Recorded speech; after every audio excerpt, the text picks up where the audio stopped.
Let's be honest for a second. The transition from being a member of the world's biggest girl group to a solo superstar is never easy. But for Lisa, it has been nothing short of a public puzzle. When the dust settled on the BLACKPINK era, everyone expected her to dominate. She was the one with the global recognition, the massive social media following, and that undeniable it factor that made people stop scrolling. Yet here we are, watching her navigate this independent path, and it feels like watching a race car spinning its wheels in the mud. She's moving fast, she's making noise, but she isn't actually going anywhere. The problem starts with the massive gap between what we were promised and what we're actually getting.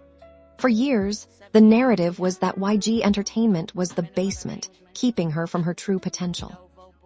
We were told that if she were finally free to call the shots, we'd get high-level dance performances, artistic masterclasses, and a music career that would put her in the same bracket as the biggest pop stars on the planet. But now that she's at the helm, the reality is a little bit harder to swallow. It turns out that being part of a group, even a restrictive one, provided a structure that she is currently struggling to replicate on her own. Consider the music. When she was under the YG machine, the strategy was surgical. Lalisa and Money weren't just songs, they were viral events. They were designed to hit the global consciousness, and they did exactly that.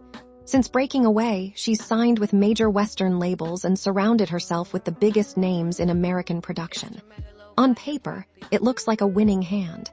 But when you actually listen to the output, it's remarkably forgettable.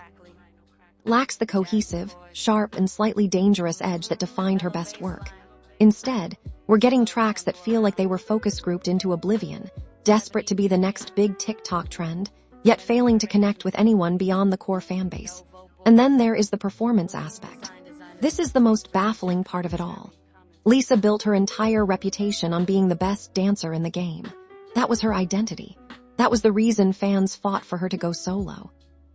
So why, when she finally has complete creative control over her stage presence, has she stopped dancing? Seeing her headline major stages today is a bizarre experience. You see a stunning woman in expensive clothes walking from one side of the stage to the other while a track plays. Where is the fire? Where is the technical precision?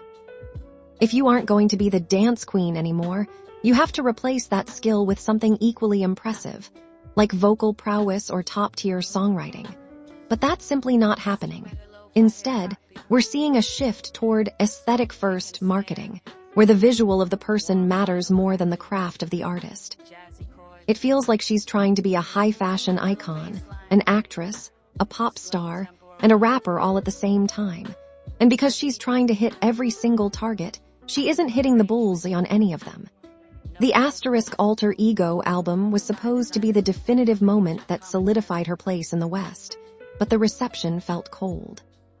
The branding, the comic book tie-ins, the Vixie persona, it felt disconnected, almost like a costume she was putting on rather than an authentic expression of her growth. It came across as a bit corny to the general public, and when you lose the cool factor, it is incredibly hard to get it back. We also have to talk about how the public interprets her rise. I don't think she realized how much her personal associations would change the way her professional work is viewed. Being linked to the Arnault family and the world of high-end luxury might seem like a natural fit for her status, but it has created a massive hurdle for her credibility. Every time she lands a new role or a major high-fashion deal, a growing segment of the audience doesn't see a hardworking artist getting her flowers. They see a billionaire-adjacent socialite getting a fast pass. Whether that's true or not doesn't even matter. The perception exists, and it is actively eroding the girl from the bottom who climbed to the top story that used to make her so relatable.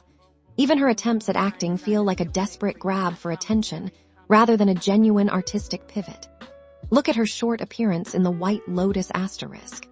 It was a blink-and-you-miss-it role that served as a glorified PR spot for the show, not a showcase for her talent.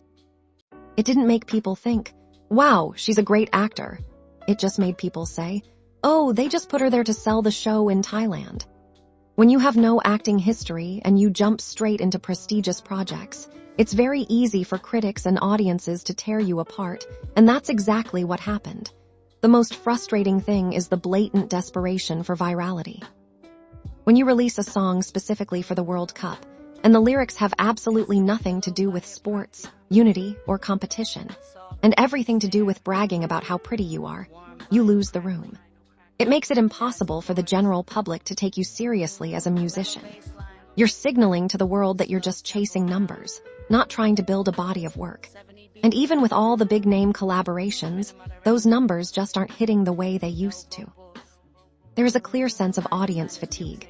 People are tired of the constant promotion, the constant brand deals, and the feeling that there is no real artist hiding underneath the surface. She needs a total reset. She needs to stop looking at what's trending in the West and start looking inward. What does she actually want to represent? Who is she when the lights go down and the brand deals are cleared off the table? Right now, she's just a collection of different marketing strategies. She is a chameleon, but a chameleon that has lost its original color. She's nearly 30 years old, and she's in a position where she could be carving out a legacy that lasts for decades, not just a series of headline-grabbing moments that fade away by next month. She needs to let go of the idea that being everywhere makes you the biggest star. Sometimes, the most powerful thing you can do is pull back, sharpen your craft, and show the world that you have actual substance. The current path she's on, of being a viral machine, is a dead end. She's already burned out the goodwill of the casual observer, and if she doesn't change course, she risks becoming a footnote in the history of K-pop soloists rather than a defining figure. It's time to stop the act, stop the posturing, and get back to the fundamentals. Everything about her career right now feels like it's designed to impress a board of directors, not an audience. And that is the death of art.